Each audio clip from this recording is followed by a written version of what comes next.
శ్రీకర్ తన family situation వల్ల present marriage ని అంగీకరించుండొచ్చు, కానీ ముందు ముందు నన్ను హార్ట్ఫుల్ గా యాక్సెప్ట్ చేస్తాడు అన్న నమ్మకం నాకుంది. శ్రీకర్, మ్యారేజ్ కి ముందే నిన్ను బోర్డ్ ఆఫ్ డైరెక్టర్ ని చేశాను. ఆ మ్యారేజ్ తర్వాత చైర్మన్ ని చేస్తాను. నన్ను చేసుకున్న తర్వాత నీ లైఫే మారిపోతుంది. అవని, నీ బెస్ట్ ఫ్రెండ్ మంచి పొజిషన్ కి వెళ్తూ ఉండడం నీకు ఆనందంగానే ఉంది కదా? Yes ma'am. శ్రీకర్ గారు ఎప్పుడూ బాగుండాలని కోరుకునే వాళ్ళలో నేను మొదటి స్థానంలో ఉంటాను. ఇక ఆ స్థానం నేను తీసుకుంటానులే. మీరు తీసుకోలేరులేండి. వాట్? అదే, ఫ్రెండే వైఫే కదా అని నా అర్థం. అంతకు మించి ఇంకేం లేదు. నిన్ను చూస్తుంటే నాకు చాలా ముచ్చటేస్తుంది అవని. ఎందుకు మేడం? నువ్వు భర్తకి దూరంగా ఉన్నా చాలా స్ట్రాంగ్ గా ఉంటున్నావు. నీ ధైర్యం ఏంటవని?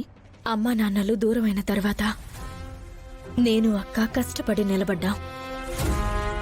నేను టూరిస్ట్ గైడ్ గా జాబ్ చేస్తుండేదాన్ని. ఆ సమయంలో చాలా పుణ్యక్షేత్రాలను దర్శించాను. బెజవాడ కనకదుర్గమ్మను దర్శించాను.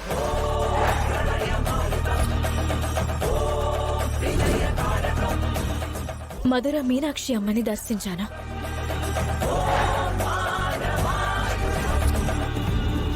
కంచి కామాక్షి అమ్మని దర్శించాను.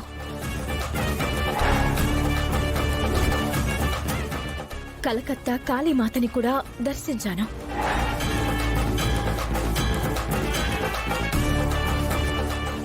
ఇలా అందరి అమ్మలని చూసి వారి మహిమల గురించి జనాలకు వివరించేదాన్ని.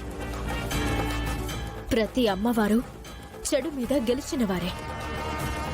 ప్రతి అవతారం రాక్షస సంహారం చేసినదే. అందుకే తెలియకుండా నాలో ధైర్యం నిండిపోయింది, భక్తి పెరిగిపోయింది.